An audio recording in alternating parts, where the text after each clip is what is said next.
እግዚአብሔር ኤክሰርሳይዝ እንድናደርገው እንድንለማመደው ያስቀመጠው በእግዚአብሔር ማደሪያ ቤት ውስጥ ሰው ሁሉ ሊኖረው የሚገባ በህይወቱ ዴይ ቱ ዴይ ሊያየው የሚገባው እውነት ቢኖር የጸሎት ህይወት ነው። ስለዚህ ወደ ቤተክርስቲያን ሲመጣ ድራማቲክ የሆነ ነገር አይደለም ጸሎት። ወደ ኤፌሶን ቅዱሳን ወደዚህኛው ህብረት ሲመጡ የጸሎት አይነቱ ብዙም ፕሮሞሽን የለበትም ማለት ቶሎ ጀምሮ በቃ የሆነ እንትን አይደለም ማቴሪያል የሆነ የሚደረግ ድራማቲክ የሆነ ትዕይንታዊ የሆነ ነገር አይደለም። እንደው ደርሰው ተሳልመው የሚመጡበት አይነት አይደለም። ከዚህ የተነሳ ደስተኞች አይደሉም፣ ለመጸለይ ደስተኞች አይደሉም። እንደዛኛው እንደ ዲያና ቤተ መቅደስ እንዳለው የ5 ደቂቃ ያውም በድራማ የታጀበ ያውም ደግሞ አንዳንድ የሆኑ ነገሮች በማድረግ የታጀበ ሳይሆን ጊዜ የሚወስድ ነው፣ ቆይታ ያለው ነው። እንዲቆዩ ይገደዳሉ። ድራማ አይደለም። ሰውየው ፐርሰናሊ በውስጥ ማንነቱ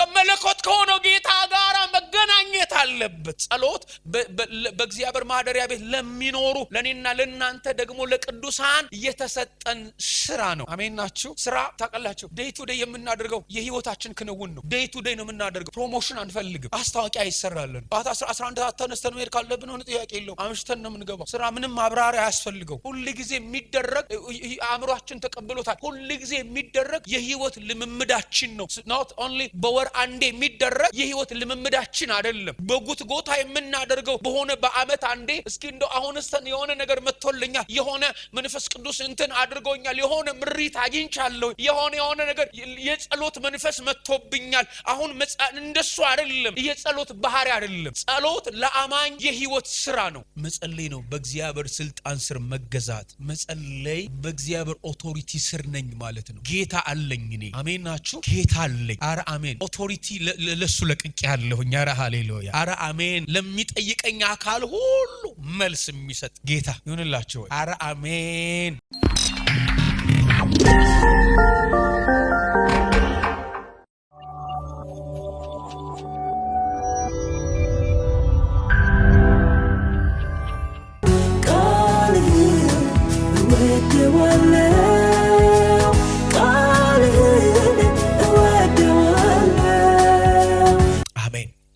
እግዚአብሔር ይመስገን። ባለፈው እንግዲህ ጀምረን ይሄንን አይ ቲንክ ወደ ወር አካባቢ እየመጣን ያለ ነው። በእግዚአብሔር ማደሪያ ቤት እንዴት መኖር እንዳለብን እናውቅ ዘንድ እየተማርን ነው ያለነውና እግዚአብሔር ዛሬም ደግሞ ጥቂት ያስተምረናል። የአንደኛ ጢሞቴዎስ መጽሐፍ ምዕራፍ 1ን ባለፈው አየን። እንዲሁም ባለፈው ምዕራፍ 3ን አይተናል። ዛሬ ደግሞ ምዕራፍ 2ን የተወሰኑ ሐሳቦችን እናያለን ማለት ነው። ጊዜያችንን በአግባቡ እንጠቀማለን። ለጌታ ቃል ክብር እንደ ልማዳችን ቆመን የጌታን ቃል እናነባለን ማለት ነው። እኔ ከ1 ጀምሮ አነባዋለሁኝ። ከቁጥር 1 ጀምሮ ምዕራፍ 2 አንደኛ ጢሞቴዎስ ምዕራፍ 2 ከቁጥር 1 ጀምሮ አነባዋለሁኝ። የተወሰኑ ቁጥሮችን እያየን ነው ምን ሄደው ማለት ነው። ቁጥር 1 ቁጥር 2 ምንድነው? ቁጥር 1 እንግዲህ እግዚአብሔርን በመምሰልና በጭምትነት ሁሉ ጸጥና ዝግ ብለን እንድንኖር ልመናና ጸሎት ምልጃም ምስጋናም ስለ ሰዎች ሁሉ ስለ ነገስታት ስለ መኳንንትም ሁሉ እንዲደረግ ከሁሉ በፊት እመክራለሁ። ሰዎች ሁሉ ሊድኑና እውነትን ወደ ማወቅ ሊደርሱ በሚወድ በእግዚአብሔር በመድኃኒታችን ፊት መልካምና ደስ የሚያሰኝ ይህ ነው። እንደ እግዚአብሔር አንድ እግዚአብሔር አለና በእግዚአብሔርና በሰው መካከል ያለው መካከለኛ ደግሞ አንድ አለ፣ እርሱም ሰው የሆነው ክርስቶስ ነው። ራሱንም ለሁሉ ቤዛ ሰጠ፣ ይህም በገዛ ዘመኑ ምስክርነቱ ነበር። እኔም ለዚህ ነገር አዋጅ ነጋሪና ሐዋርያ በእምነትና በእውነትም የአሕዛብ አስተማሪ ለመሆን ተሾም። እውነትን እናገራለሁ አልዋሽም። እንግዲህ ወንዶች በስፍራ ሁሉ አለቁጣና አለክፉ ሐሳብ የተቀደሱትን ልጆችን እያነሱ እንዲጸልዩ ፈቅዳለሁ። እንዲሁም ደግሞ ሴቶች በሚገባ ልብስ ከኀፍረትና ራስን ከመግዛት ጋር ሰውነታቸውን ይሸልሙ፣ እግዚአብሔርን እንፈራለን ለሚሉት ሴቶች እንደሚገባ መልካምን በማድረግ እንጂ በሽሩባና በወርቅ ወይም በዕንቁ ወይም ዋጋው እጅግ በከበረ ልብስ አይሸለሙ። ሴት በነገር ሁሉ እየተገዛች በዝግታ ትማር።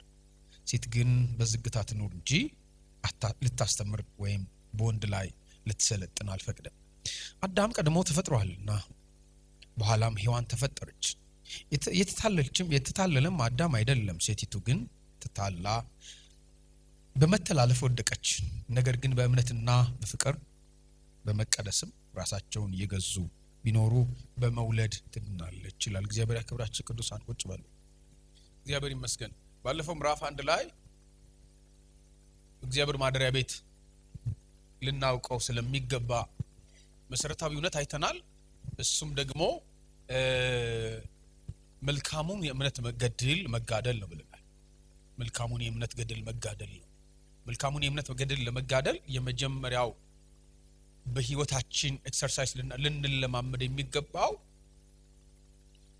ልንጋደልበት የማይገባው ነገር ግን ሰዎች ራሳቸውን አሳልፈው የሰጡበት ሐዋርያው ጳውሎስ ስተዋል ያላቸው ወይም ደግሞ አንዳንድ ሰዎች የሳቱበት ደግሞ ከእውነት የራቁበትን አይነት ትግል ከመታገል ራሳችንን መከልከል እንዳለብን አይተናል ባለፈው። ስለዚህ መልካሙን የእምነት ገድል የሚጋደል ሰው የሚጋደልበትን እውነት ለይቶ ማወቅ መቻል አለበት። ተጋድሎ በተገኘበት ቦታ ሁሉ የሚጋደል መሆን የለበትም ብለናል። ማለት በሚጋበዝበት ቦታ ሁሉ ማለት ነው። ስለዚህ ሐዋርያ ጳውሎስ ጢሞቴዎስን ልትጋደልበት የማይገባ ተጋድሎ አለ ይለዋል ማለት። እሱም ደግሞ ምድራዊ ተጋድሎ ነው። የሰው ሐሳብ የሆነ ተጋድሎ ነው። ከዘረኝነት ጋር የተገናኘ ዘርን ስለመቁጠር ስለ አባቶች ወግ የሆነ ተጋድሎ ነው። ከእውነትና እግዚአብሔርን ከመምሰል የራቀ ተጋድሎ ነው እና ከእንደዚህ አይነት ነገር ሐዋርያ ጳውሎስ ሌሎችን እንዲያርቅ እሱም ደግሞ እንዲርቅ እንደዚህ አይነት ተጋድሎ የህይወቱ ምንድነው ልምምድ እንዳይሆን ይነግረዋል ማለት ነው። ባለፈው መልካሙን የእምነት ገድል ስለመጋደል ልናነሳ የሚገባው እግዚአብሔር በህይወታችን ልንጋደልበት የሰጠን የህይወት እውነት ሁሉ ለኔና ለናንተ ዕዳ ሳይሆን ለኔና ለናንተ እድል ነው ብለናል። ከቁጥር 12 ጀምሮ ያየን ሐዋርያው ጳውሎስ ስለራሱ ኤክስፒሪየንስ ስለራሱ የህይወት ልምምድ ሲናገር እኔ የእግዚአብሔርን መንግስት እንዳገለግል እግዚአብሔር ወደዚህ አገልግሎት ሾሞኝ ነው። መልካም የእውነትን ቃል እንድናገር ተቆጥሬ ነው። ስለዚህ እግዚአብሔርን በክርስቶስ ኢየሱስ አመሰግናለሁኝ። ለእግዚአብሔር መሆን ይለስ ሳይሆን እግዚአብሔር ለኔ ያደረገልኝ እውነት እንደሆነ ሐዋርያው ጳውሎስ ባለፈው ሳምንት ሲናገር ሰምተናል ማለት ነውና መለስ ብላችሁ እናንተ ያያችሁት ሂዱ። ዛሬ ደግሞ ስለ ጸሎት ነው የምንካፈለው። በእግዚአብሔር ማደሪያ ቤት ሐዋርያው ጳውሎስ ጢሞቴዎስ በእግዚአብሔር ማደሪያ ቤት ይህንን እንድታቀጽፍልሃለሁ ብሎ ያስቀመጠለት እውነት ሌላኛው እውነት የጸሎት ህይወት ነው።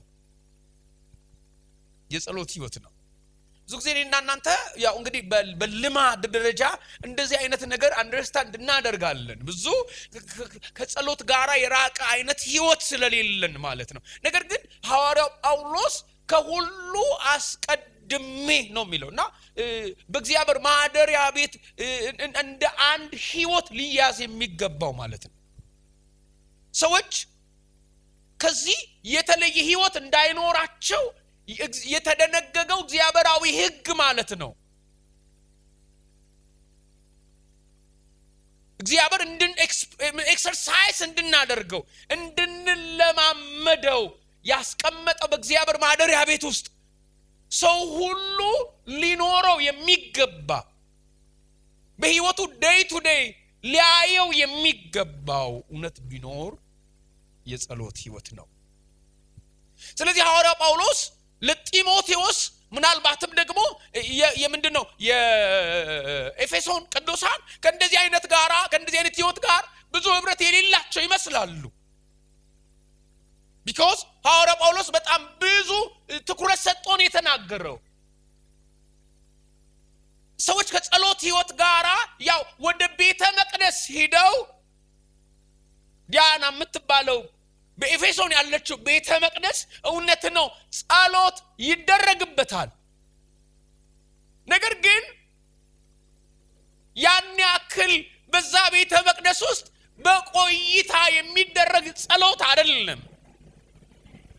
ሴሬሞኒያል የሆነ የጸሎት አይነት ነው። ሴሌብሬሽን አይነት ነው። ማለት ምንድነው? ድራማቲክ የሆነ ማለት ነው። ሰዎች ኤግዛይትድ እንዲያደርጉ እንዲነቃቁ የሆነ ነገር እንዲያደርጉ የሆነ ድራማቲክ የሆነ ነገር ከእንደዚህ አይነት ነገር ጋራ ቁሳዊ ከሆነ ነገር ጋራ ነው የጸሎት ምንድነው አይነቱ ስቲክ የተደረገው። ስለዚህ ወደ ቤተክርስቲያን ሲመጣ ድራማቲክ የሆነ ነገር አይደለም ጸሎት። ወደ ኤፌሶን ቅዱሳን ወደዚህኛው ህብረት ሲመጡ የጸሎት አይነቱ ብዙም ፕሮሞሽን የለበትም ማለት ቶሎ ጀምሮ በቃ የሆነ እንትን አይደለም። ማቴሪያል የሆነ የሚደረግ ድራማቲክ የሆነ ትዕይንታዊ የሆነ ነገር አይደለም። እንደው ደርሰው ተሳልመው የሚመጡበት አይነት አይደለም። ከዚህ የተነሳ ደስተኞች አይደሉም። ለመጸለይ ደስተኞች አይደሉም። እንደዛኛው እንደ ዲያና ቤተ መቅደስ እንዳለው የ5 ደቂቃ ያውም በድራማ የታጀበ ያውም ደግሞ አንዳንድ የሆኑ ነገሮች በማድረግ የታጀበ ሳይሆን ጊዜ የሚወስድ ነው። ቆይታ ያለው ነው። እንዲቆዩ ይገደዳሉ። ድራማ አይደለም። ሰውየው ፐርሰናሊ ምንድነው በውስጥ ማንነቱ ከመለኮት ከሆነው ጌታ ጋር መገናኘት አለበት። ድራማቲክ አይደለም። ብዙ የሆነ ውጫዊ የሆነ ነገር ብዙ አይበዛበትም። ከዚህ የተነሳ ብዙ ደስተኞች አይደሉም የኤፌሶን ቅዱሳን። ጸልዩ ሲባሉ ልክ እንደኔና እንደናንተ ማፋሸክ፣ ለጸሎት ፍላጎት ማጣት፣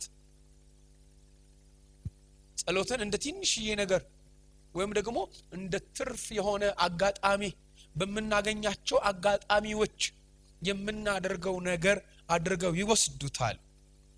ሐዋርያው ጳውሎስ ግን አስቀድሜ ነው ይሄ በእግዚአብሔር ማደሪያ ቤት ሰዎች ሲኖሩ ሊኖራቸው የሚገባው አንደኛው ታስክ ነው። አንደኛው የህይወት ስራ ነው። ልክ እኔና እናንተ ዴይ ቱ ዴይ እንደምን ኤክሰርሳይዝ እንደምናደርገው ወደ ስራ የመሄድ ምንም ጥያቄ የለውም ያለ ምንም ምክንያት ከስራ እንደማንቀር ሁሉ ማለት ነው። ሁሉ ጊዜ እንደምንሰራው ሁሉ ማለት ነው። ሁሉ ጊዜ በስራ ላይ እንደሆነን ሁሉ ማለት ነው። ለመስራት ምንም አይነት አነሳሽ የሆነ ነገር ምንም አይነት ምንድነው ኢንፎርስ የሚያደርገን ነገር እንደማያስፈልገን ሁሉ ማለት ነው። ሐዋርያ ጳውሎስ ከሁሉ አስቀድሜ ነው ይሄኛው ቨርዥን መክራለሁ ነው የሚለው። ሌሎች ቨርዥኖች እደነግጋለሁኝ ነው የሚለው። ጸሎት በእግዚአብሔር ማደሪያ ቤት ለሚኖሩ ለኔና ለናንተ ደግሞ ለቅዱሳን የተሰጠን ስራ ነው። አሜን ናችሁ? ስራ ነው። ስራ ታውቃላችሁ ዴይ ቱ ዴይ የምናደርገው የህይወታችን ክንውን ነው። ዴይ ቱ ዴይ ነው የምናደርገው። ፕሮሞሽን አንፈልግም። አስተዋቂያ ይሰራልን። ጧት 11 ሰዓት ተነስተን መሄድ ካለብን ሆነ ጥያቄ የለውም። አምሽተን ነው የምንገባው። ስራ ምንም ማብራሪያ አያስፈልገው። ሁሉ ጊዜ የሚደረግ አእምሮአችን ተቀብሎታል። ሁሉ ጊዜ የሚደረግ የህይወት ልምምዳችን ነው። not only በወር አንዴ የሚደረግ የህይወት ልምምዳችን አይደለም። በጉትጎታ የምናደርገው በሆነ በአመት አንዴ እስኪ እንደው አሁንስ የሆነ ነገር መጥቶልኛል፣ የሆነ መንፈስ ቅዱስ እንትን አድርጎኛል፣ የሆነ ምሪት አግኝቻለሁ፣ የሆነ ነገር የጸሎት መንፈስ መጥቶብኛል አሁን እንደሱ አይደለም። የጸሎት ባህሪ አይደለም። ጸሎት ለአማኝ የህይወት ስራ ነው። አሜን ናችሁ? እናንተ እንደ ስራ እንቀበለው። ጸሎት የሆነ ችግር መፍቻ አድርገን ነው የምንመለከተው። ጸሎት ሲያስፈልገን ብቻ ኤክሰርሳይዝ የምናደርገው የህይወት ልምምድ ነው የሚመስለን። ሲያስፈልገን የምናደርገው የህይወት ልምምድ ሳይሆን የሁሉ ጊዜ የህይወታችን ኃላፊነት ነው። ሁሉ ጊዜ እግዚአብሔር እንድናደርገው የሚፈልገው ማለት ነው።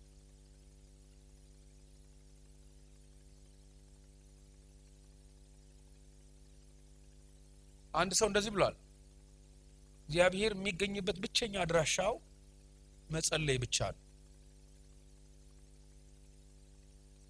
እግዚአብሔርን በሌላ በምንም አድራሻ አታገኙትም። አግኝታችሁኛል?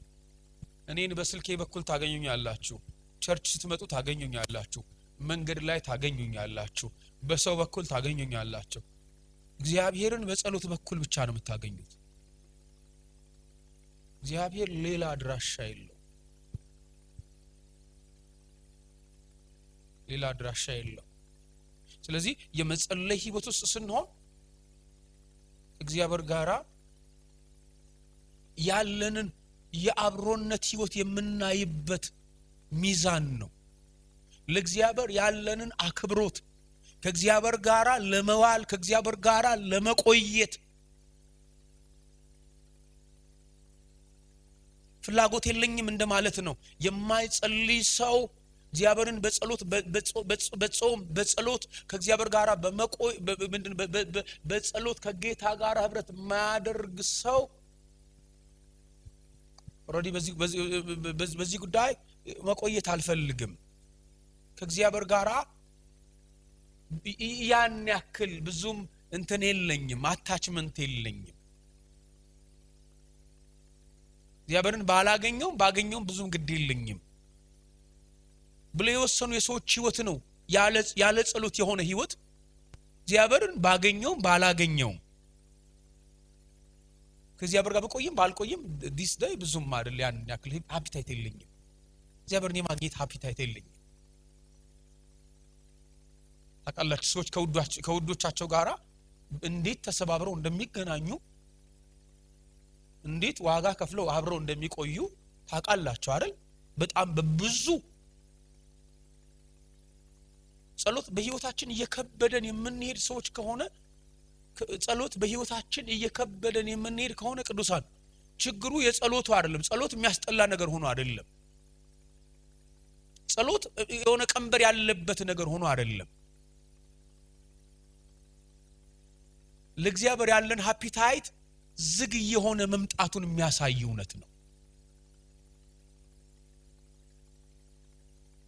ከእግዚአብሔር ጋር ያለንን ቼን ኦሬዲ የቆረጥን ፐርሰናሊ ከጌታ ጋራ ምንም ታሪክ እንዲኖረኝ አልፈልግም እያለን ያለ ነው ማለት ነው። አንድ ሰው እንደዚህ ብሏል፣ ስንጸልይ እግዚአብሔር ይሰራል፣ ሳንጸልይ ደግሞ እኛ እንሰራለን ብሏል። ሰምታችሁኛል? የምትጸልዩ ከሆነ እግዚአብሔር ነው የሚሰራው። በማይጸልይ ሰው ህይወት ውስጥ ግን እሱ ራሱ ነው የሚሰራው። ገብታችኋል አይደለ? እማትጸልዩ ከሆነ ቅዱሳን ኦሬዲ በዚህ ጉዳይ ላይ ምንም እገዛ አልፈልግም ያለ ሰው ምንም ጥያቄ የለውም። በዚህ ጉዳይ ላይ ምንም ጥያቄ የለውም። እግዚአብሔር በዚህ ጉዳይ ላይ ኢንቮልቭ አያደርግም። የምትጸልዩ ከሆነ ነው ቅዱሳን እግዚአብሔር የሚሰራው። እግዚአብሔርን ታስገድዱታላችሁ። በህይወታችሁ ውስጥ ኢንቮልቭ ያደርጋል፣ ይዳስሳችኋል። እግዚአብሔር ነው ሪስክ ቴከር የሚሆነው። የማትጸልዩ ከሆነ ግን ቅዱሳን እናንተ ናችሁ ሪስክ ቴከር። የምትዋጉት እናንተ ናችሁ። ወጣችሁ የምትፋለሙት እናንተ ናችሁ። ቆሰላችሁም የራሳችሁ ነው፣ ደማችሁም ብትሰበሩም የራሳችሁ ነው። ቢኮዝ አልጸልይም ማለት ምን ማለት ነው? እኔ አልጸልይም ማለት ምንድነው? ይሄ ኤክስፔሪየንስ በህይወት ማለት ነው። ሰው ታውቃለች፣ አይ እኔ አልጸልይም ብሎ በቃሉ ላይ ግን ህይወቱ ራሱ እንደዚህ አይነት ሴትልመንት ያለው እንደዚህ አይነት ማይንድ ሴት ያለው ሰው ኦሬዲ የኔ ጌታ እኔ ነኝ ብሎ ያመነ ሰው፣ እኔ ራሴ ሊድ ማድረገው እኔ ነኝ፣ የኔ ተጠሪ እኔ ነኝ፣ እኔን ማዘው እኔ ነኝ፣ በእኔ ላይ ሌላ ጌታ አልፈልግም፣ ሌላ የሚገዛ አካል፣ ሌላ ጣልቃ የሚገባ የኔን ጉዳይ ለኔ ተውልኝ ማለት ነው። አልጸልይም ማለት የኔን ጉዳይ እኔ ራሴ ነኝ ሶልቭ ማደርገው። ይምረርም ይጣፍጥም ይሰበርም አይሰበርም በኔ ጉዳይ ላይ መንፈሳዊ ስጋዊም ጣልቃ ገብነት አልፈልግም ማለት ነው። አልጸልይም ማለት እግዚአብሔር እንደዚህ ነው አንደርስታንድ የሚያደርጋችሁ። አልጸልይም ካላችሁ አልጸልይም አይነት ህይወት እየኖራችሁ ከሆነ እኔ ራሴን መምራት የምፈልገው የመሪነት ቁልፉን እኔ ነኝ ያዝኩት። የምትጸልዩ ከሆነ ነው የኔ ጌታ አንተ ነህ። አሜን ናችሁ? የኔ ጌታ አንተ ነህ፣ በላይ የሾምኩ አንተ ነህ፣ እኔ ሳልሆን። አረ አሜን። እኔ በእኔ ጉዳይ ላይ አልወስንም እያላችሁ ነው። እኔ በእኔ ጉዳይ ላይ አልፈርድም፣ እኔ በእኔ ጉዳይ ላይ አልበይንም። አረ አሜን። ቁልፌን ሰጥቻለሁ እያላችሁ ነው። ቁልፌን ሰጥቻለሁ አንተ በእኔ ህይወት ውስጥ የወደድከውን የማድረግ።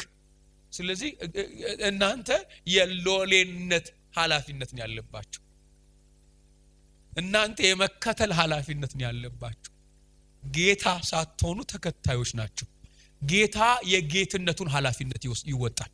የጌትነቱን ኃላፊነት በትክክል እንዲወጣ ለእግዚአብሔር መሪውን የምትለቁበት መንገድ መጸለይ ይባላል። መሪውን የማይጸልዩ ሰዎች እንደዚህ አይነት ፐርሰናሊቲ ያላቸው ሰዎች ናቸው። የህይወት መሪያቸውን እጆቻቸው ላይ ያዙ፣ ቁልፋቸውን ራሳቸው ያዙ። በእነሱ ስልጣን ስር የሆኑ ማለት ነው።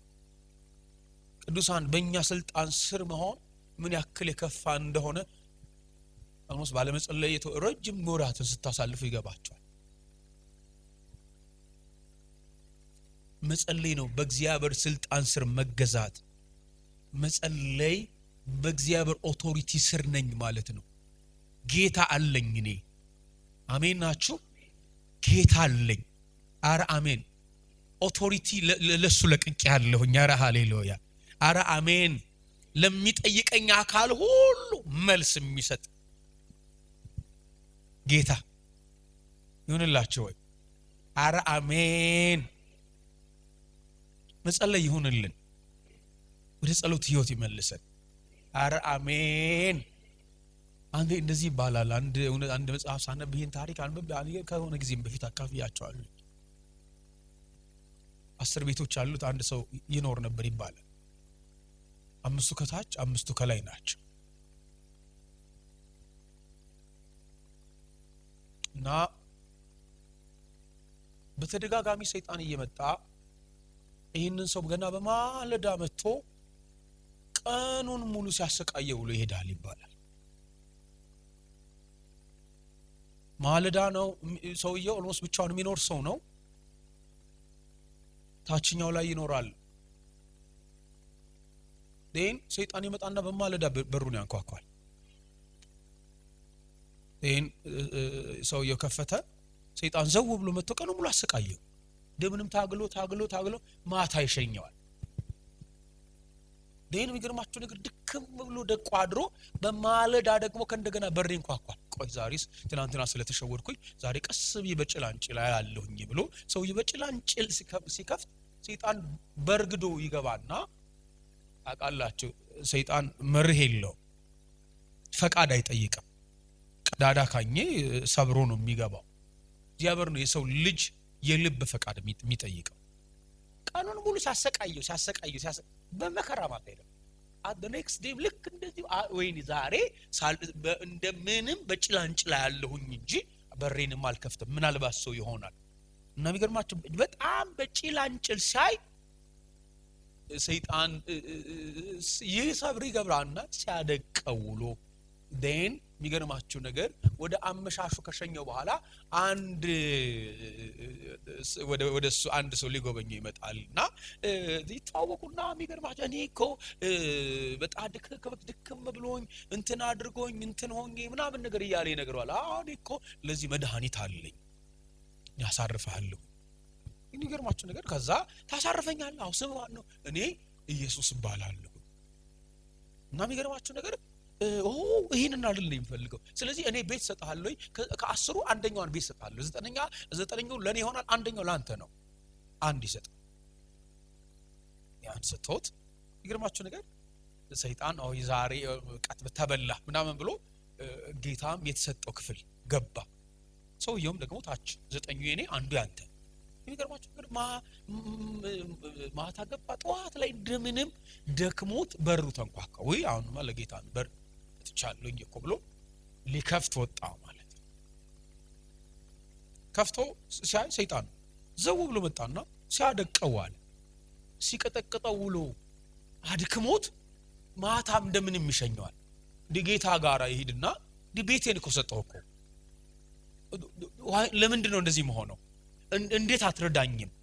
አንድ እኮ ሰጥቻለሁ ይላል ማለት ጌታም እኔ የተሰጠኝ እኮ ከ10 አንደኛ ቤት ውስጥ ነው። አዚ አንደኛ ቤት ውስጥ ነው ስልጣን ያለኝ።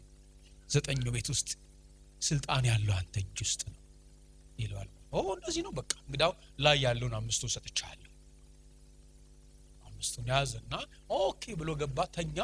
ጧት ተንኳካ። ወይ አሁንማ ምንም ጥያቄ የለውም 5 ሰጥቻለሁ እና ምንም ጥያቄ የለውም ዛሬ በከፍቼ በቃ እስኪ የሚሆነው አያለሁኝ ብሎ የሚገርማችሁ ነገር ሲከፍት ሰይጣን ዘሎ ገባና ለትናንትናው ሲያደቀው ሲያጎሳቁለው ውሎ በመከራ ማታ ይሸኛል። ጌታ እየደነፋ ወደ ላይ ወደኛ አንደኛ ፎቅ ሄድና ምን ማለትህ ነው እንዴ? 5 ሰጠው እኮ እኔ እኮ 5 ነው ያለኝ 5 ሰጠው እንዴት እንደሆነ ለምን አትረዳኝ? እንዴት እጠብቅሃለሁ ብለኝ ይኸው አንድ አሁን 5 ጌታም እኔ እኮ የተሰጠኝ 5 ቤት ነው። በ5 ቤት ላይ ነው የሰለጠንኩት። ታችኛው 5 ቤት ያንተ ቤት ነው። አንተ ነው የሰለጠንከው። እንደዚህ ነው እንዴ? አሁንም ስለዚህ ግድል ያጉረመረመ በቃ 9ን ሰጣለሁኝ እኔ አንዱ ላይ ኖራለሁ ልና 9ን ለጌታ ሰጠው። አንዱ ጋር ይኖራል ማለት አንዱ ጋር ገባ ዘጋ። ከዚህ በኋላ 9ን ሰጥቻለሁ አንድ ብቻ ነው ያለኝ።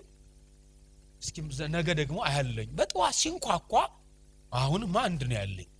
ከዚህ በኋላ ምንም ጥያቄ የለውም 9 ሰጥቼው ሼምፉል ነው ባይረዳኝ ባይጠብቀኝ።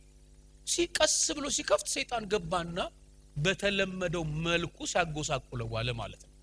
አጎሳቁሎት አድቅቆት ዛሬ ምን እንደተፈጠረ እንደው ይለይለታል። የዚህ ጌታ ነገር በማታ ሸኝቶት ጌታ ጋር ይሄዳል። አረ እንደው አይደብርም እንዴ? 9 እኮ ሰጠውኝ እኮ ምንድነው የምትፈልገው? 9 ሰጥቻለሁኝ እኔ እኮ አንድ እኮ ነች ቀረችኝ። ምን ለምንድን ነው እንደዚህ መድቀቄ? እንዴት ልትረዳኝ አትመጣም? እና ጌታም እንደዚህ ያለው now this day አሁንም እንኳን እዚህኛው ሰዓት ውስጥ አንተ የምትኖርበት ቤት ቁልፍ ያለው አንተ እጅ ውስጥ ነው። አየህ እኔ የ9ኙ ቁልፍ ብቻ ነው እኔ እጅ ውስጥ ያለው። የአንዱ ቤት ቁልፍ የሚተዳደረው ባንተ ነው እንዴ? በዚህ መልኩ ነው የአንዱ እዚህኛው ቤት የኔ ከመሆኑ የተነሳ እኔ የምችለው 9ኙ ጋር ማዘዝ ያ ነው የኔ ኦቶሪቲ። ስለዚህ ምን ላድርግ? ግድ የለም 10 9ና አንተ ከኔ ጋር ነው። እንደዚህ ነው። ስለዚህ ግድ የለም ከዚህ በኋላ መጎሳቆል ስለማልፈልግ ነገ ደግሞ በማለዳ የሚሆነውን ማየት ስላለብኝ ብሎ አንዱንም ቁልፍ ለጌታ አስረከበ ማለት ነው። then ጌታም እሱም እዛ ቤት አደሩ ማለት ነው። አገር next day ማለዳ ላይ በር ተንኳኳና ሰውየው በድንጋጤ በቃ አሁን መጣ እንዴ ብሎ በሩጦ ሲነሳ ለካ ቁልፉ እጁ ላይ የለም። ቁልፉ ጌታ ጋር ነው ያለው። ውይ ከዚህ በኋላ እኔ በቃ አብቅቶልኛል፣ እኔ ጨርሻለሁ፣ ዛሬ የሚፈጠረው ነው ያለዋል። ጌታ ተነሳና ቁልፉን ይዞ ቤቱን ከፍቶ የሚገርማችሁ ነገር እሱ ከጀርባ ያይሰቃይ የነበረ ሰው ከጀርባ ሆኖ ማለት ነው። ዛሬ ጉዳይ ያለው ይለይልናል። ጌታ እንደሱ ተንጠልጥሎ አይደለም የከፈተው፣ ቀስ አድርጎ ሳይሆን በርግዶ ነው የከፈተው። ሲታይ የትናንት ነው ሰይጣን ሲያይ ያለ ያሰቃየ የመጣ ሰውዬ የለም። ከጀርባ ሆኖ የሚፈጠረውን ታምራት እያየ የሚገርማችሁ ነገር ጌታ እንደዚህ ነው ምን ፈልክ ማን ፈልክ ሰይጣን ቀና ብሎ አይቶ አይ ቤት ተሳስቼ ነው አለ እና በስግደት ያክብሮት ስግደት አቅርቦ ከዚህ በኋላ አልመጣም እና ከዚህ በኋላ የዚህ ሰው ህይወት በክርስቶስ ኢየሱስ ጀርባ ላይ በተመሰረተ ረፍት አረ አሜን እጸልያለሁኝ ማለት እኔ እጅ ውስጥ ቁልፍ የለም ማለት ነው አልከፍትም እኔ የምከፍትበት ቁልፍ የዚህ ሰው ባለስልጣን እኔ አይደለሁኝም አይ ብራዘር ቁልፉን ከሰጠም አትንቀጨቀጭም ለመክፈት አትንቀጨቀጭም እንትን ሲመጣ ትዳር ሲመጣ የሆነ ነገር አያንቀጨቀጭም ሲቆይ ሞክራለሁ ምናምን ይያልክ መከራህን እየበላ አትውልም ደን ጌታ ለምንድነው ጌታ የማይረዳኝ ብላ አትመጣ እንዴት ጌታ አያግዘኝም እንዴት ጌታ አያድነኝም እንዴት ጌታ አይራራልኝም ይያልክ አትመጣም ጀርባ ላይ በክርስቶስ ጀርባ ላይ ለዚህ ነው ዘማሪዋ ተማምኜ ያለችው አረ አሜን በሚመቸው ጀርባ ላይ ሆኜ አድራለሁኝ ከሱ ጋራ ከክርስቶስ ጋር ለማደር ቁልፍን መስጠት መቻል አለብህ የኔ ባለስልጣን እኔ አይደለሁኝ አሜን በኔ ላይ ጌታ የሆነ የምሾመው ሃሌሉያ ዴይ ቱ ዴይ የምሾመው አካል አለ ጌታ አለኝ አሜን ምሪት ከሱ ነው የምቀበለው አሜን እንጀራ ከሱ ነው የምቀበለው አሜን ስኬት የምቀበለው ከሱ ነው ሃሌሉያ ሰይጣን ደግሞ ሁሌ ተሳስቻለሁ እያለ ይኖራል አሜን ሁሉ ጊዜ እየተሳሳተ አሜን ሁሉ ጊዜ እየተሸወደ ይኖራል አሜን ማትጸልይ ከሆነ ምንም ጥያቄ የለውም ብራዘር ማትጸልይ ከሆነ እነን አቃላቸው ያስቀባሉ ልጆች ሆነት እንዴ በእንትናስም መጽሐፍ ቅዱስ ሲናገር እንደዚህ ነው የሚለው ወዳጅ በኃይልና በብርታት አይደለም አረ አሜን በመንፈስ እንጂ በኃይልና በጉልበት አይደለም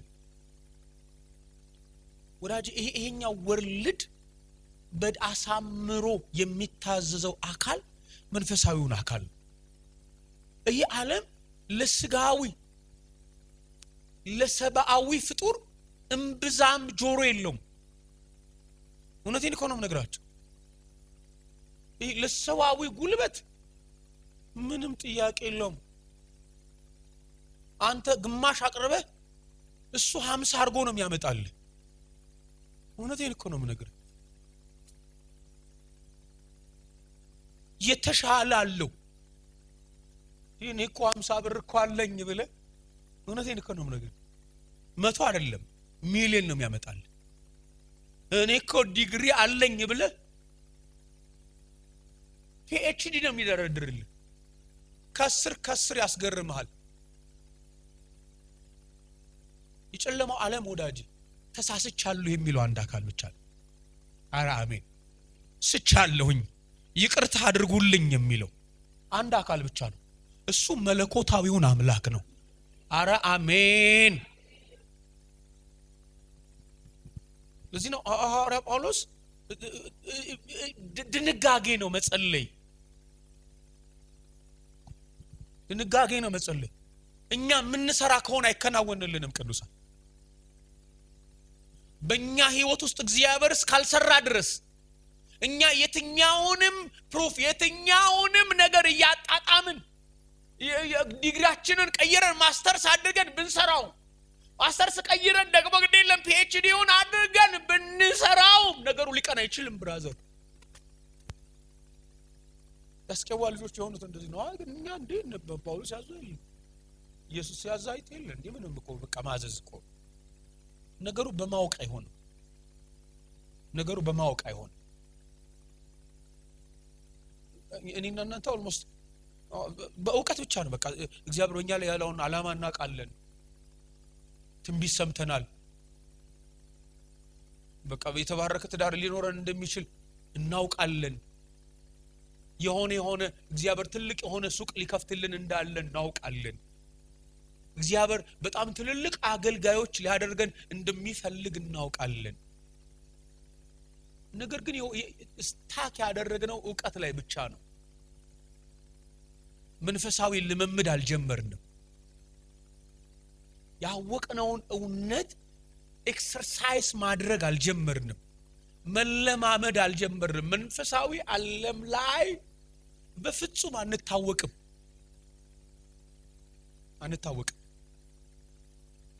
ከዛ ዓለም ወደኛ የሚፈስ ምንም ነገር የለም።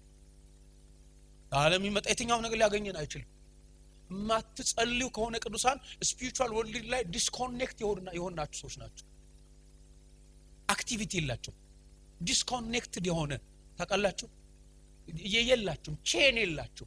ከእግዚአብሔር ከመንፈሳዊ ዓለም ወደ እናንተ የሚፈስ ምንም አይነት መለኮታዊ ማዳን የለም።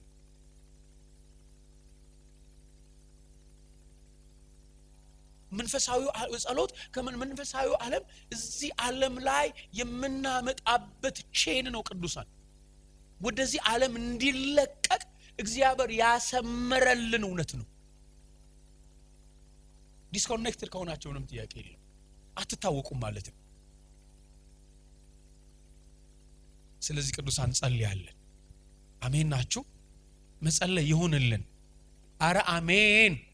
በእውቀት ሳይሆን እኛ ራሳችን በጣም ትልልቅ ነገር እኮ ነው ዊሽ የምናደርገው አይደል? እግዚአብሔር ትልልቅ ነገር እኮ እና ያስቀዋ ልጆችም እኮ አውቀዋል እኮ ትልቅ ነገር እኮ ነው ደግሞ የጀመሩት። እብድ የመፈወስ ስራ እኮ ነው የጀመሩት አይደል? በጣም አገር የበጠበጠ ሊያሳርፍ እኮ ነው ለመስራት የሄዱበት እኮ ነገር መጥፎ አይደለም፣ ጤነኛ እኮ ነው። ነገር ግን አሁን ነው የጀመሩት። በቃ አሁን እንዴ እንትና ያውቃሉ እና ምናምን እስኪኛ ምን እናደርገው። ከዛ ነገሩ በረታ አይደል? ራቁታቸውን እስከሚሄዱ ማለት የሀፍረት ምሳሌ ያደረጋቸው። የሀፍረት ምሳሌ ይሄው 2000 ዓመት አልፏል። ላስቄዋ ልጆች እስካሁን ድረስ ላስቄዋ ራሱ ክፉ እንትን ሆኑ። በቃ ላስቄዋ ልጆች እየተባሉ የውርደት ታፔላ ለጠፉለት ለዚህ ሰው። እግዚአብሔር ይቅር ይበላቸው። የማይጸልዩ ሰዎች እንደዚህ ናቸው። ትልቅ ነገር ወዳጅ ጀምራለሁ ብለህ ብትወጣ ዘር ውስጥ ትልቅ ታሪክ ነው የምትጽፈው፣ የሀፍረት ታሪክ። እየሰማችሁኝ ነው? እማንጸልይ ከሆነ እግዚአብሔር እኮ ብሎኛል እኮ ብለን በቃ እኔ ትልቅ እኮ ሱፐርማርኬት ገነባለሁ ብትል ሰይጣን ለልጅ ልጅ የሚሆን ድህነት ያሸክማል። የማይፈታ ዳና ረንቆ ውስጥ ይከታል። ቢኮዝ መንፈሳዊ ዓለም ላይ ዲስኮኔክትድ ነህ። እግዚአብሔር ሊሰራ ሳይሆን አንተ ልትሰራን የጀመርከው እና ሰይጣን እነሱ ለመስራት ለሚጀምሩ ሰዎች ደግሞ ሰይጣን እንዳስቀዋ ልጆች ነው መልሱ። በቃ አይኔ ትዳር እግዚአብሔር ሰጣለሁ ብሎኛል ብለህ ከጀመርክ ትዳር አይደለም ይዘህ የምትገባው። ታውቃላችሁ አንዳንድ ትዳር ሲኦል ነው አይደል? ሲኦል እንደዚህ መራል እንደሚያስብል የህይወት መርዝ ነው ይዘህ የምትመጣው አይደል? አንዳንድ ትዳር ወንስተኛ በተደጋጋሚ ለሽምግልና የምንቀመጥበት በየሳምንት በየሁለት እኔ ባርካቸዋለሁ። አሜን ናችሁ? በእውነት እናንተ አትስሩ፣ ጌታ ይስራ። እናንተ አትስሩ፣ ግዴላችሁ ቅዱሳን። እናንተ ለመስራት ስትነሱ ሰይጣን በጣም ምቹ ፈርታይል የሆነ ሜዳ ነው የሚፈጠርለት። ትርፋማ በትርፋማ ነው ብታል። በቃ ትርፋማ ለዲያብሎስ ባል ያለ ጸሎት ህይወት ባለ መጸለይ ህይወት ውስጥ ለሚጀምሩ የትኛውም ፕሮጀክቶች ለሰይጣን ሰርግና ምላሾች ናቸው። ሰርግና ምላሽ ነው በደንብ ገና ነገሩን ሄዶ ከማሳካቱ በፊት ነው ሰይጣን ምንድነው ሴሌብሬት የሚያደርገው። ይታወቃል። አንድ በጥልቁ ዓለም ውስጥ በጣም ረጅም ጊዜ ቆየ በጣም ጠንካራ የሆነ አጋንንታዊ ኮኔክሽን ያለው ሰው እኛ ክርስቲያኖችን ምን ለየው በዚህ መልኩ ነው በመጸለይና ባለ መጸለይ ሁለት ምድብ ነው ያለን። የሚጸልዩ የማይጸልዩ የማይጸልዩ ሰዎች በጣም ጮክ ይያሉ እንትን ቢያደርጉ ምንም ለማይጸልዩ ሰዎች ቅንጣት ያክል መገለጥ ትንቢት ዝማሬ ቢል ጉራ ብቻ እንደሆነ እናውቃለን። ምንም ውራ የሆነ መንደር ለመንደር ምንልከው ነው ምንልክባቸዋል። ታስቦበት ምናምን አይደለም። እኛ የምንፈራቸው በጣም ትልልቅ ሰዎች ቪኤት የያዙ ሰዎች አይደሉም። በጣም እኛ ምንንቀጠቀጥላቸው ትልልቅ ሰዎች ቤተ መንግስት ያሉ ሰዎች አይደሉም። ምንንቀጠቀጥላቸው ዛሬ ምን ሊያደርጉ ይችላሉ ተብሎ እንደዚህ ተወድሮ በጥንቃቄ ውላቸው የሚጠና ሰዎች የሚጸልዩ ሰዎች ናቸው። የሚጸልዩ ሰዎች ምንም እኮ ምናቸውም ነው ወደ ጥልቅ የሚወረውረን። ላይንበረከኩ እኮ ይችላል እኮ በቃ እይታቸው ያሉበት ቦታ በራሱ ያሉበት ኢንቫይሮንመንት በራሱ ለኛ ዋጋ አለው። ያሉበት በቃ እዛ አካባቢ በጣም ብርቱ የሆነ ብርሃን ያለው ብርቱ የሆነ ኃይል ነው የሚንቀሳቀሰው። አረ አሜን። የማይጸልዩ ሰዎች እኛ ኦልሬዲ እውነት ነው ምናልባት ድነዋል፣ ግን የኛ መጫወቻ ናቸው። ውስጥ ድረስ ነው የምንገባው። ሁሉም ነገራቸው ውስጥ እኛ እጅ ውስጥ ነው ያሉት። እነሱ በሰላም አውለኝ በሰላም አሳድረኝ ብለው ይወጣሉ፣ ግን እኛ ነን የምናውላቸዋል። እኛ ነን የምናውላቸው። እኔ በኢየሱስ ክርስቶስ ይህን ቀንበር ሰበርኩት። አረ አሜን። ይህንን ቀንበር በጌታ በኢየሱስ ስም እኔ ሰብራለሁ። አረ አሜን። አይ በሰላም አውለኝ ብሎ ወጣ። ሰይጣን አውሎ የሚመልስ ከሆነ እንትና ጋር ሲያጋጭ፣ እንትና ጋር ሲያላትም፣ እንትና ጋር ሲያደባ እንትን ሲል እንደዚህ ተራ የሆነ ህይወት ውስጥ አውሎ የሚመልስ ከሆነ ነገም በማልዳ ይቀበልሃል። አንዳንዴ ደግሞ ማታም ሲያሰቃይ ያድራል ማለት ነው። ቤት መጣ አሞራ ሳያድርጉ ጥቁር ውሻ ሲያሳድደኝ አደረ ብለህ ትመጣለህ ማለዳ ደግሞ ሰይጣን አብሮ መዋል ብቻ ሳይሆን አብሮ ማደር ጀምሯል ማለት ነው። እንደውም ልታሳድደው መተህ ኦልሞስት ነገሩ ተገላብጧል ማለት ነው አይደል? ነገሩ ተገላብጦ እሱ ማሳደድ ጀምሯል ማለት ነው አይደል? እሱ ነበር ሲያሳድደኝ አደረ ማለት ያለበት እኮ አይደል? ሲያሳድደኝ አደረ። አንዳንድ ሰዎች ዲክሽነሪያቸው ሁሉ ስለተበላሸ እግዚአብሔር ትልቅ ዓላማ በእኔ ላይ ያለው መሰለኝ ዛሬ ጥቁር ውሻ ሲያሳድደኝ ያደረው እንደዚህ ቢል መጽሐፍ ቅዱሳዊ ቨርስ የለም ብራዘር። ሰይጣን ያሳደደ ከሆነ ውሻ ሲያሳድደ ካደረ ብራዘር የሆነ ጋንግ የመሰለ ሰውዬ ሲያሳድደ ካደረ ምንም ጥያቄ የለውም ቁልፍን ወስዳል ማለት ነው። ኦልሞስት ራስ መሆን የሚገባው ጅራት ሆኗል ማለት ነው። ስለዚህ እንጸልይ። አሜን ናችሁ? ግድ ይላችሁ መጸለይ መቻል አለብን። ሴሪሞኒያል ከሆኑ ነገሮች እንውጣ። ዝም ብሎ አእምሯችንን ደስ ከሚያሰኙ ነገሮች እንውጣ። ጊዜያዊ ከሆኑ ነገሮች እንውጣ። የሆኑ ስናደርጋቸው ቀላል ከሆኑ ነገሮች ብቻ። አሁን አእምሯችን ስናደርገው ቀላል ነገር ብቻ ለምዷል አይደል? ለማድረግ ቀላል ነገር ነው የሚፈልገው። የሚያስፋሽክ ነገር አይፈልግም። የሆነ ፕሮሞሽን የሌለው ነገር አይፈልግም። የሆነ ቦታ ረጅም ሰዓት እኛ በጣም ትልልቅ ነገር ምን የያዕቆብን መጽሐፍ ሳስተምራቸው እንደዚህ እናሳይቻቸዋለሁ። ሰዎች በጣም ትልልቅ መለኮታዊ አጀንዳ ሰምቷል። ትልልቅ መለኮታዊ ሐሳብ በጣም ትልልቅ የእግዚአብሔር ዓላማ በህይወታቸው ውስጥ አለ። የሚጸልዩት ግን 5 ደቂቃ ነው አይደል? አንዳንዶቻችን የምግብ ጸሎት አድርገናል እኮ በሰላም አውለኝ በሰላም አሳድረኝ አይነት ይሆናል ህይወታችን አይደል?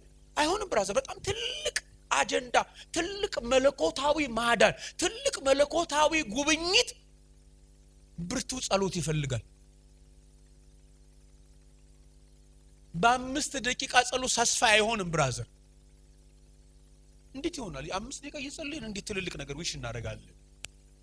3 ደቂቃ እየጸለይን 30 ደቂቃ ለመጸለይ ጣራ እዚህንን እንትን ኮይን ምን አለ በቃ ብዙ ሰዎች ይህንን እንጭት ምን አለ ቢያወርዱት አይነስ ይሁት አይደል?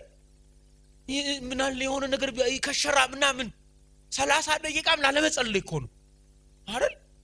ስንት አምፖል አለ እያለን እየቆጠርን 1 ሰዓት ላለመሙላት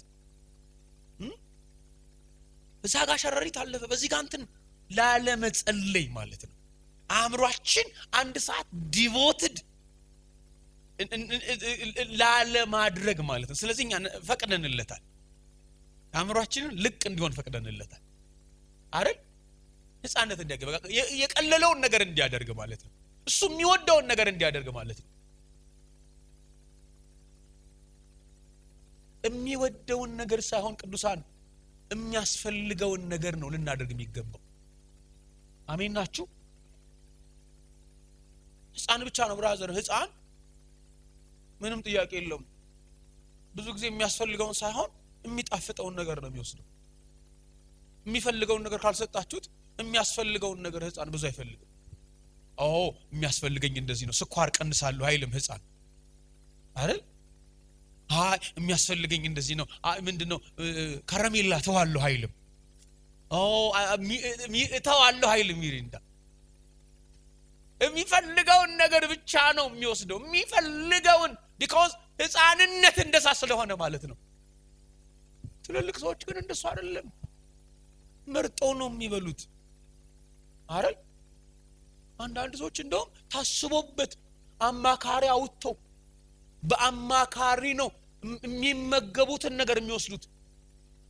ጣፋጭ ነገር ሳይሆን በጣም ብዙ ለጤንነት አስፈላጊ የሆነ ነገር። እኔና እናንተ መንፈሳዊ ህፃናት ስለሆነን የሚጣፍጥ ነገር ብቻ ነው የምንበለው አይደል? ኪቦርድ ሲነሳ አይደል? ሙዚቃ እንዘምር ሲባል አይደል? የሆነ ትንቢት ነገር ሲባል የሆነ ነገር በቃ ተፈውሳል ሲባል እንጸልይ ሲባል የለንም። ከሚያስፈልገን በጣም ከሚያስፈልገን ነገር ይራቅን ወዳጆቼ። በጣም ትልልቅ መለኮታዊ እውነት ወደ ህይወታችን ይመጣል ማለት እርስ በርሱ የሚጋጭ እውነት ነው። እግዚአብሔር ይጎበኘኛል ማለት እግዚአብሔር ትልቅ የሆነ ዓላማ አለው። ግን ወደ ህይወታችን ስንዞር ህይወታችን ውስጥ ያለው የ5 ደቂቃ ጸሎት ነው። እሱም በየቀኑ እሱም አናደርገው። ስለዚህ ቅዱሳን እኔ እንደ እግዚአብሔር ሰው ዛሬ መክራቸዋለሁ፣ ወደ ጸሎት እንመለስ፣ ወደ ጸሎት እንመለስ። ሐዋርያው ጳውሎስ አስቀድሜ መክራለሁ ያለው ስለ መጸለይ ነው። መጸለይ የሰው ልጆች በተለይ የመንፈሳዊ ሰዎች እስትንፋስ ነው። የማይጸልዩ ሰዎች ኤግዚስት ማድረግ ያቆሙ ሰዎች ናቸው። ኦሬዲ በድን የመሆንን መንገድ የጀመሩ ማለት ነው።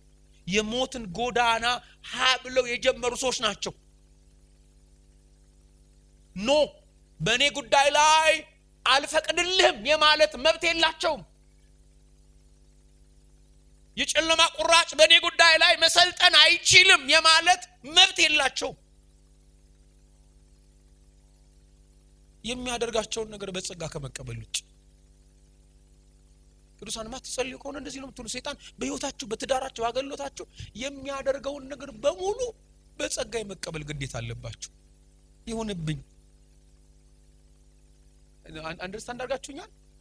በቃ ጎሳቁልሃለሁ ሲል ትዳርህን ነጥቃለሁ ሲባል በቃ ምን ማድረግ ምን አንተ ካልክ ምን ማለት ይቻላል እምትሉ ነው የምትሆኑት። ስኳር በሽታ ሰጣለሁ ሲላችሁ አንተ ካልክ ምን ማድረግ ይቻላል ታዲያ?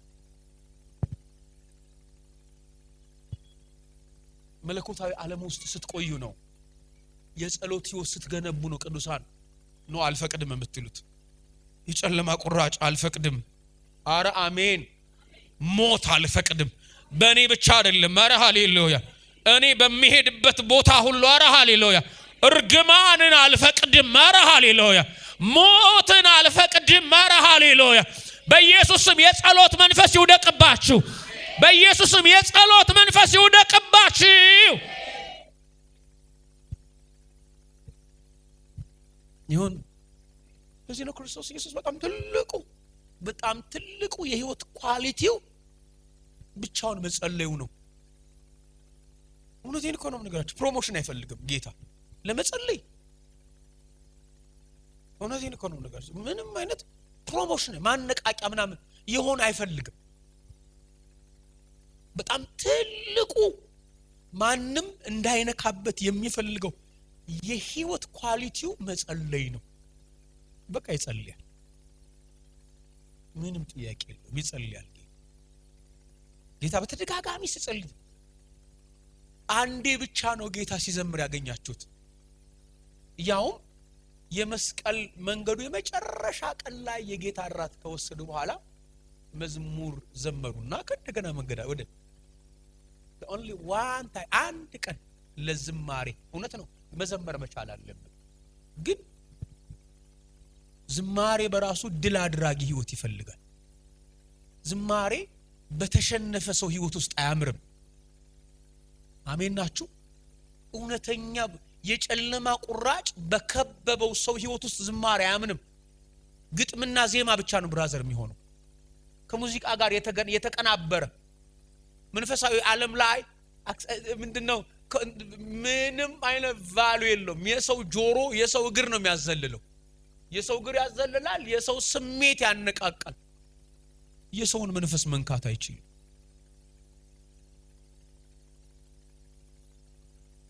ይህ ቅዱሳን ለኔና ለናንተ ጌታ ኢየሱስ ክርስቶስ በተደጋጋሚ የሰጠን የህይወት እውነት ቢሆን ትጉና ሳታቋርጡ አረ አሜን ዘወትር ምንም ነገር የመጣ ባይመስላችሁም እየተፈረደላችሁ እንኳን በጣም ገገማ እንደው ለኔ እንኳን የሚራራልኝ ጌታ እንደው አይደለም አይነት ስሜት ቢሰማችሁም እንኳን ሁሉ ጊዜ አረ አሜን ጸልዩ። አሜን ናችሁ ሆይ? ስለዚህ ቅዱሳን ሰይጣን በጣም በብርቱ አታክ አደረገን። ሰይጣን በህይወታችን ከተከናወነለት ሰይጣን አቢዩስ ካደረገው ህይወታችን አንዱ የጸሎት ህይወታችን። በእውነት ጸሎትን እንደምንፈራ ሰይጣንን አንፈራም። እውነቴን እኮ ነው የምነግራችሁ። ስለ እግዚአብሔር በትክክል ቅድም ስነሳ እንደነገርኳቸው የማይጸልዩ ሰዎች ምንም ጥያቄ የለው። እግዚአብሔር ለነሱ ምንም የሆነባቸው ሰዎች ናቸው። እግዚአብሔር ጠል የሆኑ ሰዎች ናቸው። አቃላችሁ ሰው ከዚህ ሰው ጋር እንዳታገናኘኝ አደራ ብሎ የሚወጣው የሚጠላውን ሰው አይደል? አረ እንደው ይሄ ሰውዬ ማግኘት አልፈልግም ብሎ የሚወጣው የሚጠላውን ሰው። ታዲያ እግዚአብሔር ለኔና ለናንተ ማን ነው?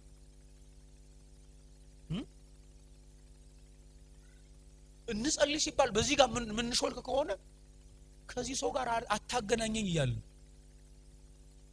አይደል? እንጸልይ ሲባል አረ እንደው እኔ እንትን በቃ ምን ልከሆነ ምንም ጥያቄ የለው። ለእግዚአብሔር ያለንን ጥላቻ ነው። እንደው ብቻ እንደሱ በስነ መለኮቱ ምናምን እንደው ያድነኝ እንጂ አይነት ነው። እኛ እግዚአብሔርን እየተከተልን ያለነው አንዳንዶቻችን ከሲኦል ለማምለጥ ነው። ከእግዚአብሔር ጋር ፍቅር የለንም አይደል? ከእግዚአብሔር ጋር ረሃብ የለንም አይደል? ብዙዎቻችን ቸርች ያለነው ሲኦል ፍራቻ ነው አይደል? ሲኦል ፍራቻ ነው። እንደው ከሲኦል ብዙዎቻችን ቸርች ያለነው ሰይጣን ፍራቻ፣ ርግማን ፍራቻ። ከእግዚአብሔር ጋር በፍቅር የተሳሰሩ ሰዎች ብራዘር ሲጸልዩ ነው የምታገኛቸው። ማታም ሄደው ያገኙታል፣ ማለዳም ያገኙታል። አረ አሜን። ምክንያት እየፈለጉ ያገኙታል ጌታ። ይሁንልን ወይ? በእውነት ይሁንልን። እኔ በዚህ መንፈስ ነው መባረካቸው። እግዚአብሔርን ማግኘት፣ እግዚአብሔርን መራብ። እግዚአብሔር ሆይ ላይህ ናፍቃለሁኝ። ዛሬ እኮ አላገኘሁህም። ኧረ አሜን። ዛሬ እኮ አላገኘሁህም፣ ናፍቀኸኛል። ኧረ አሜን። ስለዚህ ኧረ አሜን። አንተ ጋር የሚያገናኘኝ ኔትወርኬ ጸሎቴ ነው። ኧረ አሜን። ወደ አድራሻህ እመጣለሁኝ። ኧረ አሜን። ናፍቀኸኛል፣ ላገኝህ እመጣለሁኝ። ርቦኛል። ኧረ ሃሌሉያ። ካንተ ጋር የሚያገናኘኝን መንገድ እፈልጋለሁኝ። ኧረ አሜን። ሰው ኮዳጅ ወንድም ነው ስለተባለ እኮ ሰውኛ እንዲ ወንድምሽ እኮ ነው ምናምን ስለተባለ አውቆት የማያውቀውን አግኝቶት የማያውቀውን እኮ ታላቅ ወንድም አለ። ነገር ግን እኮ በእንትን በኩል በሊቢያ ጠፍቷል የተባለን ሰው ለማግኘት የማይፈነቅለው ጉዱ አይደለም ብራዘር። የሆነ ወንድም አለኝ አገናኙኝ በአፋልጉኝ በኩል ለማግኘት እንትና ጋር ተብሏል ከተባለ ምንም ጥያቄ የለውም። ሲቀጠቅጥ ይውላል እኮ የሆነቴን እኮ ነው። እኔ በየቀኑ የሚደውሉልኝ ሰዎች አሉ። በቃ ታውቂዋለሽ እኮ አላውቀውም፣ ነገር ግን ወንድሜ ነው ተብሏል እንዳገኘው ፊቱን እንዳየው በቃ ይናፍቀኛል በፊቴ ላይ ያለ። ወዳጆች የጌታን ፊት ከፊታቸው የሰወረው ማን ይሆን? እንደዚህ አይነት አዚም ያደረገባቸው እግዚአብሔርን የማግኘት ፍላጎታቸውን የመታው እግዚአብሔር ለእናንተ ምንም እንዲሆን ያደረገባቸው ፍቅሩን ከህይወታቸው ነቅሎ የጣለው ሳታገኙት እንድትሰነብቱ እንደው ጌታን አገኘው ስትባሉ እንኳን እንድትገፉት ያደረጋቸው ጌታን እስኪና አገኘው ጌታ አራባቸው ሲባል አይ ነው እንድትሉ ማለት ነው። ዛሬ በኢየሱስ ክርስቶስ ስም ይህን በሽታ እንመተዋለን። ይህን ቀንበር እንሰብረዋለን። አሜን። ይህንን ቀንበር እንሰብረዋለን በኢየሱስ። ይህንን ቀንበር እንሰብረዋለን። አሜን። በዚህ መንፈስ እንጸልያለን። አንገቶቻችን ዝቅ እናድርግና እንጸልያለን በጌታ በኢየሱስ ክርስቶስ ስም። ሃሌሉያ። በኢየሱስ ስም እንጸልያለን። ዛሬ እንጸልያለን። ሃሌሉያ። ወደ ጸሎት እንመለሳለን። ወደ ክብሩ ዙፋን እንመለሳለን። ወደሚገኝበት ስፍራ እንመለሳለን። ወደ ህልውናው እንመለሳለን። ወደ ጸጋው ዙፋን እንመለሳለን። አሜን። እኔ አውቄ ነው ብራዘር፣ ግን እንዴት እንጸልይ? ለማን እንጸልይ? እስኪ መጀመሪያ የጸሎት ልቡ ወደኛ ይምጣ። የጸሎት ረሃብ መጀመሪያ ያግኘን። አሜን። መራብ ግድ የለም። የሚጸልይ ሰው ነው ስለንትን ጸልይ የሚባለው። መጸለይ ውስጥ ያለን ሰው ነው ግድ የለም ስለንትን ደግሞ ጸልይ የሚባለው። ስለ ነገስታት ጸልዩ የሚባለው፣ ስለ ሰዎች ጸልዩ የሚባለው።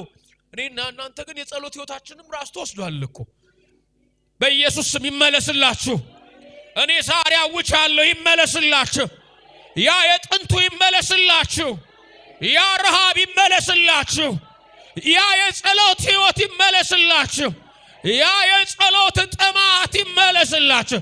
በማለዳ የሚቀሰቀሳችሁ፣ በሌሊት የሚቀሰቀሳችሁ፣ አውራ የሚላችሁ፣ ጸልይ የሚላችሁ፣ ተናገር የሚላችሁ፣ ልሳን የሚያሰኛችሁ፣ ተግሳጽ የሚያሰኛችሁ፣ ስሙን የሚያስደግማችሁ፣ ስሙን እንድትደጋገሙ የሚያስገድዳችሁ ያ መንፈስ ይውደቅባችሁ።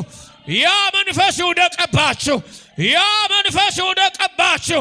ያ መንፈስ ይውደቅባችሁ። ያ መንፈስ ይውደቅባችሁ። ያ ቅባት ይውደቅባችሁ። ያ ረሃብ ያግኛችሁ።